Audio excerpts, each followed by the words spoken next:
How can a welfare system designed to support its citizens ironically become a trap, confining those it's meant to help? The paradoxical nature of the welfare system in the Netherlands presents a unique yet challenging landscape, much like a maze with continuously shifting walls. Imagine navigating this labyrinth, where every turn reveals another layer of complexity. You're a resident within the borders of the Netherlands, relying on welfare benefits to meet your basic needs.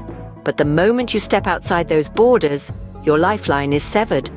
It's a policy that not only confines, but also amplifies vulnerabilities, like a neglectful parent who refuses to pay alimony, leaving their child in a state of uncertainty and distress.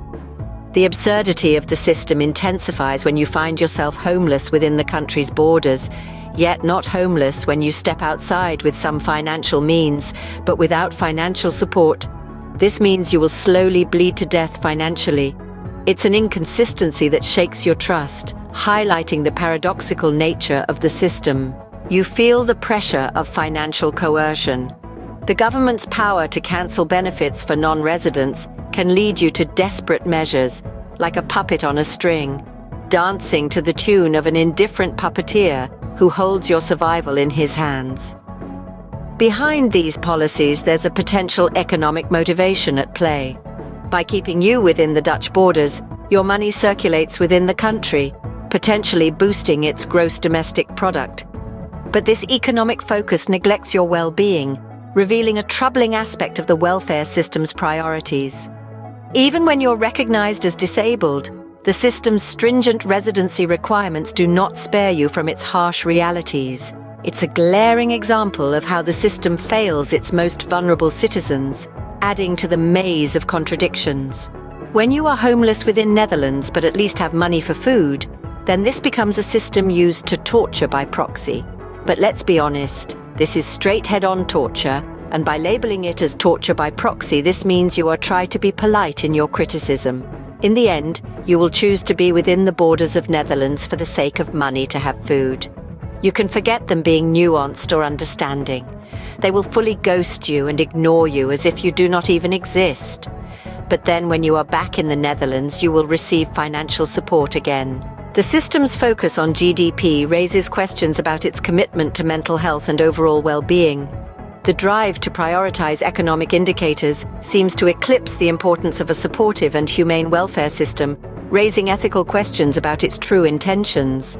The dilemma intensifies when you're forced to prioritize basic needs like food over housing. Hunger can drive you to endure unsafe or torturous conditions, creating a cycle of coercion and dependence. In the end, the Dutch government's welfare system, with all its contradictions and pitfalls, resembles an absent parent primarily focused on economic gains while neglecting its caregiving responsibilities. It's a stark reminder that economic policies should never come at the expense of human rights and dignity. The paradoxes and challenges of the welfare system are not just theoretical constructs, but real barriers that individuals navigate daily, trapped in a web of bureaucracy that prioritizes GDP over human well-being.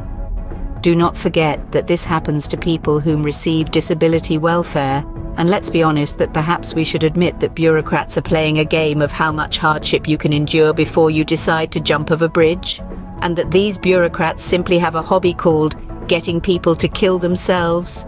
But let's admit that this is then straight and outright murder. If we want to be truly nuanced, we can also label this as lawful evil in which torture is being performed under the disguise of practicing the rules as described in the law. As we delve deeper into the maze of the welfare system, we encounter another layer of complexity, the intersection of human rights laws and welfare regulations. The welfare system, while governed by its own set of laws and protocols, does not exist in isolation. It is also subject to international human rights laws, which in many cases outweigh the welfare laws themselves.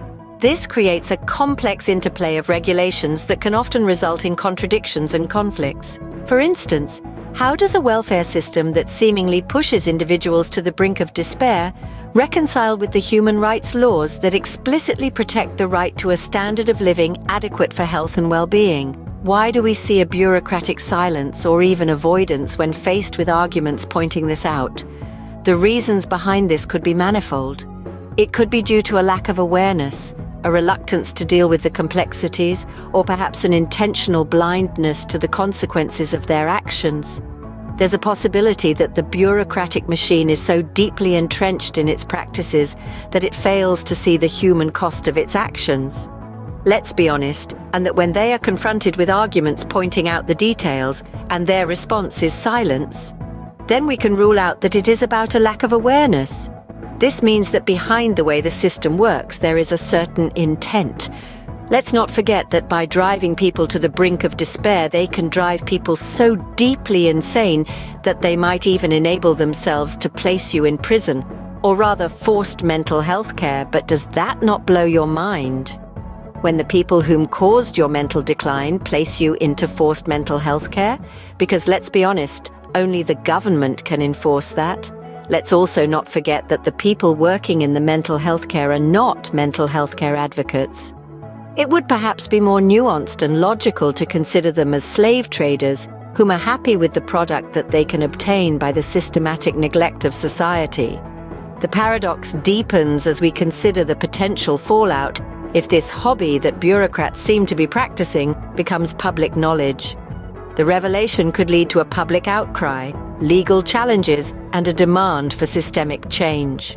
Following our exploration of the contradictions between human rights and welfare laws, let's turn our attention to another under-examined aspect: the productivity of those on disability welfare when they are not pushed to the brink of despair. Society often views individuals on welfare as lazy or unproductive, but this is a gross oversimplification and a misconception that we need to challenge. Marcus Aurelius, the great Stoic philosopher and emperor, once said, "The object of life is not to be on the side of the majority, but to escape finding oneself in the ranks of the insane."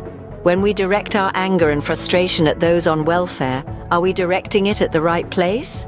Or are we simply joining the ranks of the insane? Consider this: how can we expect someone who has experienced homelessness and the resulting trauma to immediately return to productivity? They need time to rest and recover. They need support, not condemnation. The fact that we have homelessness in our society is not a reflection of those who are homeless, but rather a reflection of societal flaws, systemic neglect, and intentional abuse. Furthermore, let's consider the connection between societal harmony and retirement age, or rather the absence of societal harmony and the increase of the retirement age. In our rush to blame individuals for their circumstances, we often overlook the fact that our society is structured in a way that pushes people to the brink of despair or even in a state of perpetual survival. But perhaps that is all intentional, because perhaps this is how you get people to perform self-objectification and self-dehumanization. Because let's be honest, no woman growing up dreams of becoming a prostitute when she's older. This means that people might even accept salaries that are so low that it essentially means being a modern slave. Before we point fingers at those on welfare, let's take a moment to reflect on the larger societal issues at play. The system is not perfect, and it's our collective responsibility to strive for change. Instead of stigmatizing, let's empathize and understand. Remember, a society is judged by how it treats its most vulnerable members. Let's strive to be a society that uplifts, not one that pushes down.